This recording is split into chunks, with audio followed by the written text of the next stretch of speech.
Que va faire l'Antichrist en 2024? Dans le déroulement de l'histoire d'un point de vue chrétien, il est important de se rappeler qu'il existe une chronologie programmée des événements. Et tout au long de cette chronologie, à maintes reprises, un homme apparaît, un homme enveloppé de mystère, un homme enveloppé de ténèbres, l'homme du péché, l'homme de l'anarchie, la première bête, l'homme du péché. Alors que nous vivons chaque jour à la fin des temps, il devient de plus en plus évident que nous ne sommes pas de simples spectateurs passifs, mais des participants actifs à un récit aux proportions épiques. Nous vivons les derniers jours dont la Bible nous a prévenus. Nous vivons les derniers jours dont parle la Bible. L'idée selon laquelle le monde se trouve à la croisée des chemins n'est pas un cliché. C'est une dure réalité pour ceux qui voient le monde à travers le prisme de la Bible. L'horloge de l'histoire ne se contente pas de tourner. Il vibre du rythme cardiaque de l'accomplissement prophétique. Chaque tic-tac, chaque discours est un pas de plus vers l'arrivée d'un dénouement écrit par le divin. Nous ne parlons pas ce soir d'une invention féerique et aérienne. Nous parlons du tic-tac du temps. Et le tournant du calendrier et le passage des années, qui se dirigent inexorablement, sans cesse et imparablement vers l'arrivée de cet homme de péché, la première bête, celui qui est sans loi. Le fils de la perdition, le méchant un, l'Antéchrist lui-même. Au milieu de ce grand récit, nous nous retrouvons aux prises avec un sujet d'une gravité troublante. Ce que fera l'Antéchrist en 2024 est choquant. Le titre lui-même peut choquer les sens, mais c'est un appel à l'introspection et à la vigilance. C'est un appel aux chrétiens du monde entier à être vigilants. Un appel aux chrétiens à la sobriété et à la vigilance. Le sermon d'aujourd'hui poursuit un double objectif. Premièrement, pour vous alerter de la présence très réelle de l'esprit de l'Antéchrist dans notre monde, et deuxièmement, pour éclairer comment cet esprit prépare le terrain pour des événements potentiellement surprenants en 2024. Nous nous trouvons à un moment charnière de l'histoire où les ténèbres et la tromperie s'intensifient. L'apôtre Jean, dans ses épîtres, fournit une base biblique à notre discussion. Il déclare dans 1 Jean 43 que tout esprit qui ne reconnaît pas Jésus n'est pas de Dieu. C'est l'esprit de l'Antéchrist. Ce verset souligne une vérité cruciale. L'esprit de l'Antéchrist n'est pas seulement une menace future, mais une réalité actuelle, qui influence activement nos sociétés, nos médias et même nos communautés locales. Il est important de reconnaître que l'émergence de l'Antéchrist en tant qu'homme sera précédée par l'influence omniprésente de son esprit sur notre monde. Dans 1 Jean 2 verset 18, Jean prévient que c'est la dernière heure. Et comme vous avez entendu dire que l'Antéchrist viendra, même maintenant, de nombreux antéchrists sont venus. Cette urgence nous oblige à reconnaître notre place en ces temps prophétiques. Comprendre l'esprit de l'Antéchrist nous permet d'identifier ses manifestations plutôt que de nous concentrer uniquement sur l'individu. Observer la montée de l'anarchie, de la décadence morale et de la tromperie nous aide à discerner les signes de notre époque. Soulignant la nécessité de vigilance et de discernement spirituel en ces temps critiques. Que fera l'esprit de l'Antéchrist en 2024? Essentiellement, ce que fera l'esprit de l'Antéchrist en 2024 est une continuation de ce qu'il fait depuis le début. C'est une continuation. Le premier sujet que nous aborderons aujourd'hui n'est pas exactement quelque chose que l'Antéchrist fera. C'est plutôt quelque chose auquel nous, croyants, devrions prêter attention. 1. Le rôle des troubles politiques dans l'accomplissement de la prophétie. Le paysage mondial actuel, marqué par d'importantes tensions et troubles politiques, n'est pas une simple coïncidence, mais une pièce cruciale du puzzle prophétique. Ce climat d'instabilité et de désordre prépare le terrain pour l'émergence de l'Antéchrist menant à l'arrivée de l'Antéchrist. Le monde sera un domaine très semblable à celui d'aujourd'hui. Un monde divisé, très semblable à celui que nous connaissons aujourd'hui. Le monde, dans son état actuel, réclame la paix, un désir profond et retentissant qui se répercute dans toutes les nations, poussé par les conflits et les divisions. Ce cri universel est pour la paix. Les conditions dont nous sommes témoins sont précisément celles qui pourraient ouvrir la voie à l'Antéchrist. prophétisé pour s'élever comme un phare de fausse paix. Dans la Bible, Daniel 8 verset 25 prédit, « Et par sa politique aussi, il fera prospérer l'artisanat dans sa main, et il se magnifiera dans son cœur et par la paix en détruira beaucoup. Il se dressera aussi contre le prince des princes, mais il sera brisé sans main. » Ce passage décrit de manière frappante la nature trompeuse de l'Antéchrist, utilisant la paix comme prétexte à ses véritables intentions.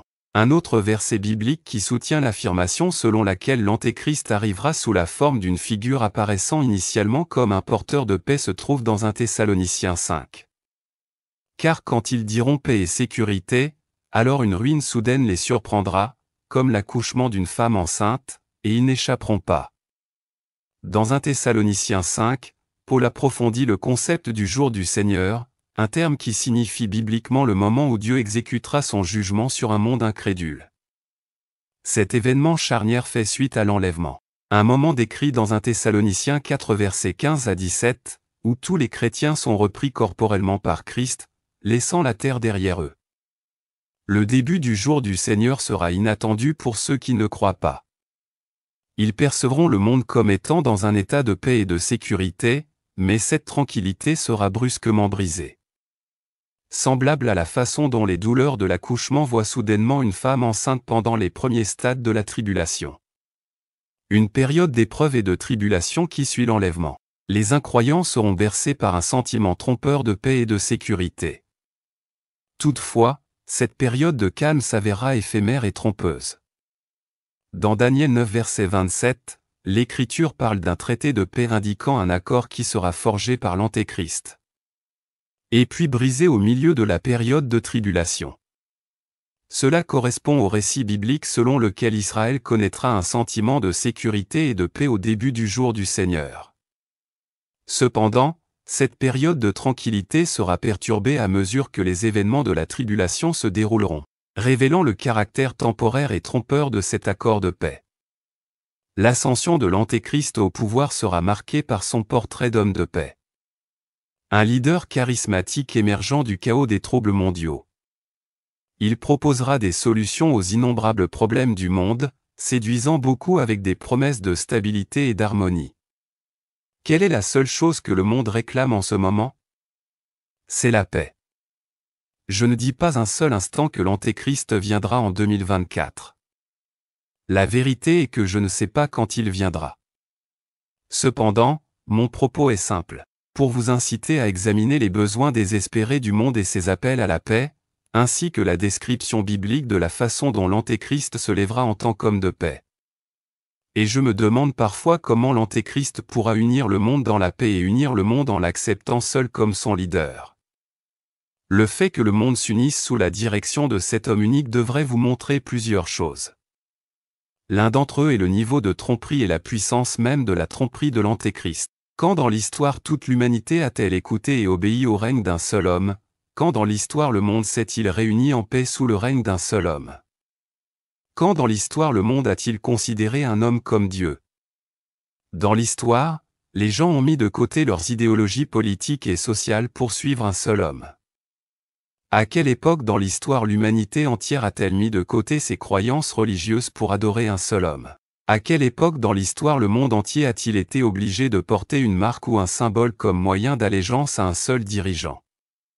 Quand dans l'histoire a-t-il existé un système économique mondial si étroitement contrôlé que l'achat et la vente sont impossibles sans une légion dirigée par un seul dirigeant?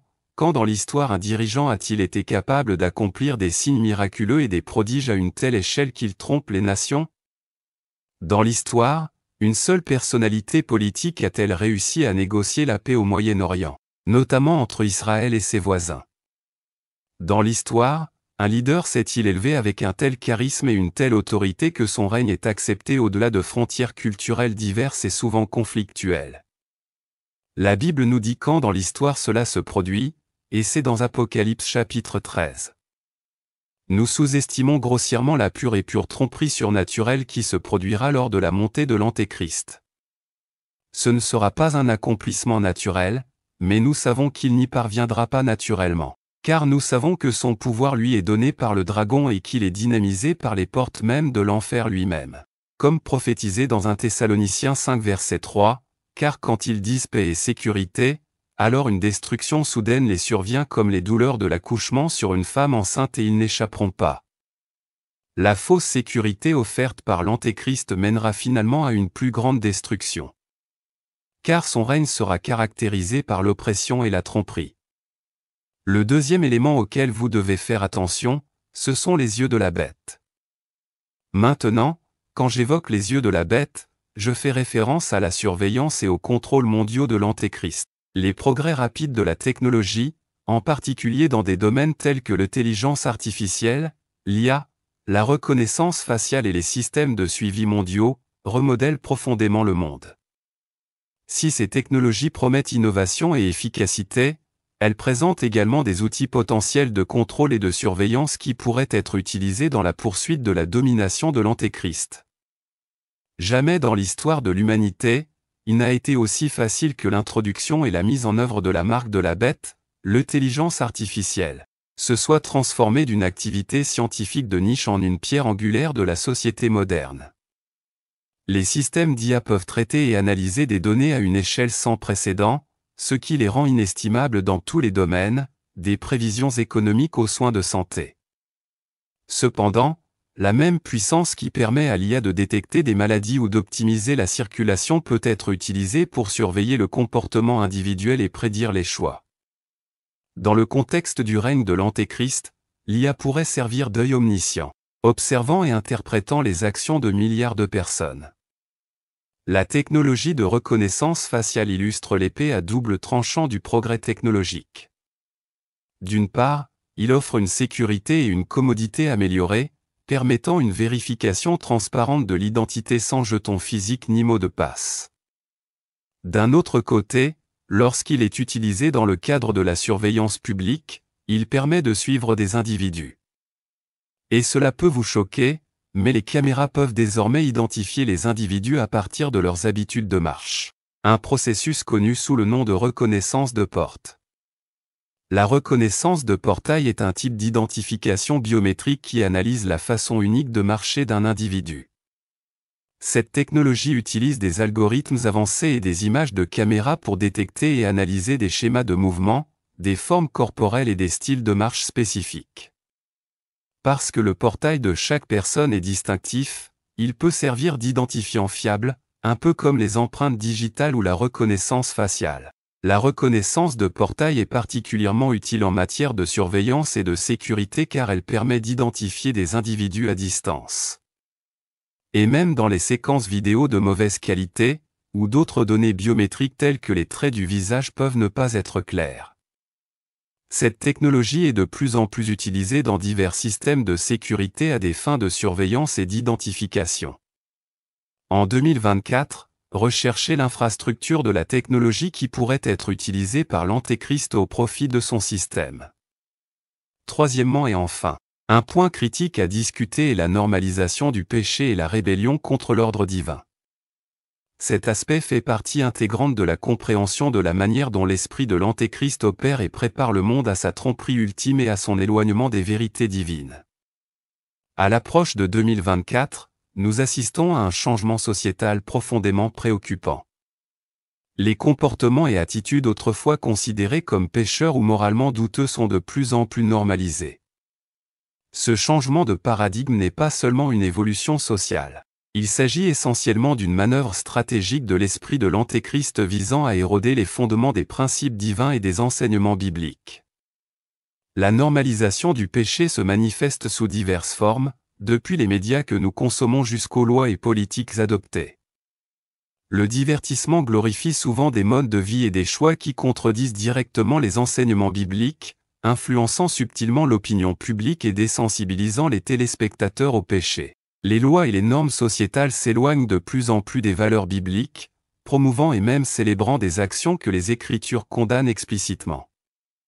Cette acceptation sociétale du péché sous couvert de progrès et d'illumination est une caractéristique de l'influence de l'Antéchrist. De plus, cette normalisation s'étend à une rébellion générale contre l'ordre divin. L'ordre divin tel qu'établi dans la Bible décrit un mode de vie et un code moral conçu pour notre bien-être et notre santé spirituelle.